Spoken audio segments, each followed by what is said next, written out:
राधे राधे मित्रों। आज मैं आप सभी को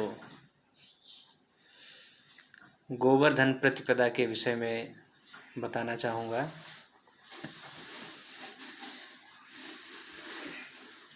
द्वापर युग में अर्थात भगवान कृष्ण जब बच्चे थे, छोटे से थे, अर्थात कहें कि बाल्यावस्था की लीला कर रहे थे, उसी समय की बात है। तो पूरे नंदगांव में इंद्रदेव के पूजन की व्यवस्थाएं जुटाई जा रही थीं। जिस प्रकार से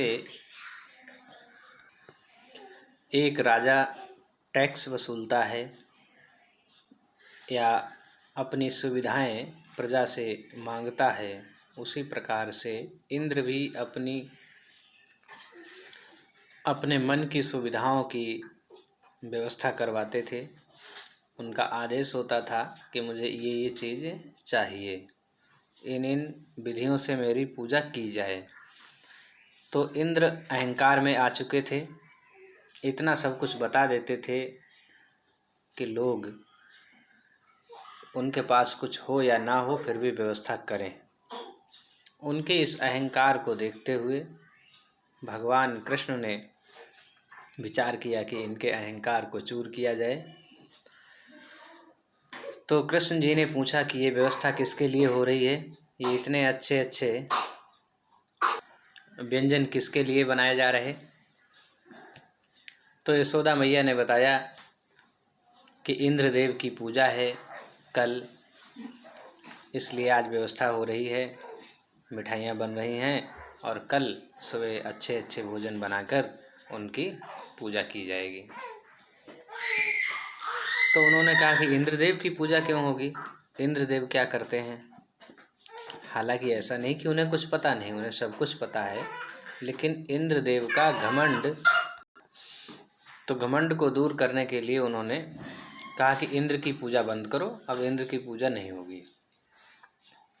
तो सबने कहा कि बारिश नहीं होगी, बारिश नहीं होगी तो गाय क्या खाएंगी, घास नहीं होगी, सारी व्यवस्था चौपट हो जाएगी, फसलें सूख जाएंगी।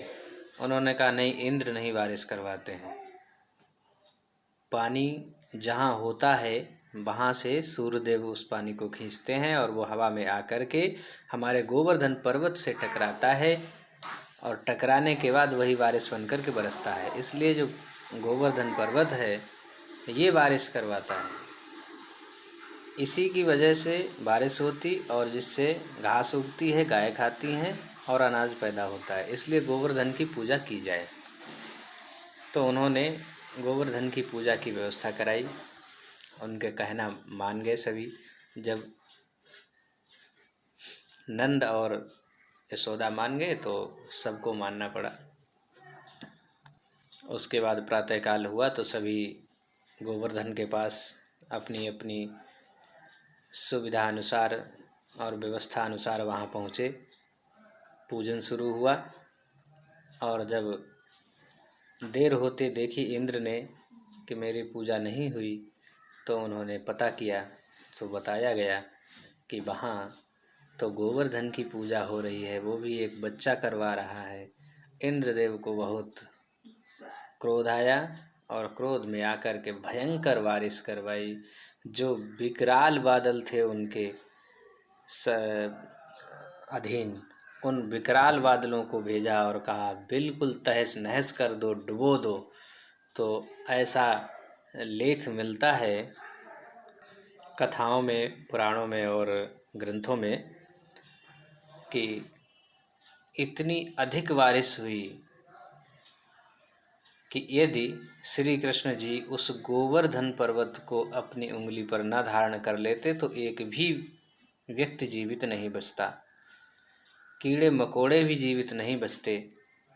लेकिन उन्होंने, कृष्ण जी ने उस पर्वत को अपनी उंगली पे धारण कर लिया चक्र की तरह, और सभी से सहयोग मांगा कि इसको उठाए रखो। हालांकि उठाया उन्होंने ही, लेकिन सबको ये लगे कि हाँ हम उठाए हैं, हम सब मिल के उठाए हैं, केवल उनकी ही शक्ति का केवल ना पता चले, अर्थात लोग ये समझ न सकें कि ये भगवान है, इसलिए उन्होंने सबका सहयोग मांगा और उस पर्वत को उठाया। कई दिनों तक बारिश होने के बाद भी नंदगांव के लोगों का कोई नुकसान नहीं हुआ।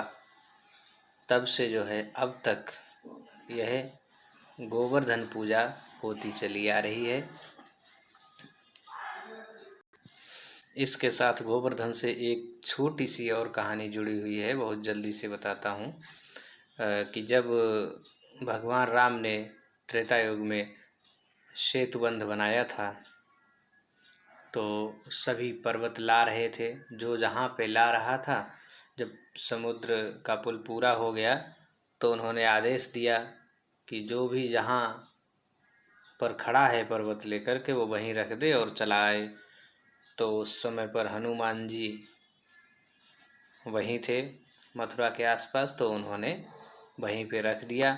जब रखा तो उसने कहा कि महाराज हमें क्यों छोड़े जा रहे हो, मुझे भी ये अवसर दे दो कि भगवान का स्पर्श हो जाए, भले ही हम पुल में प्रयोग हो पाएँ या ना हो पाएँ, बीच में मुझे क्यों डाले दे रहे हो, मुझे मेरे परिवार से भी अलग कर दिया और भगवान का स्पर्श भी नहीं मिला। तो हनुमान जी ने कहा कि चिंता मत करो, भगवान जी अपने अगले जन्म में, अगले अवतार में अर्थात द्वापर युग में आपका स्पर्श करेंगे। तो उन्होंने उस वचन को पूरा करने के लिए, हनुमान जी के द्वारा दिए गए उस वरदान को पूरा करने के लिए गोवर्धन पर्वत को अपनी उंगली पर धारण किया था। बोलिए जय श्री कृष्ण।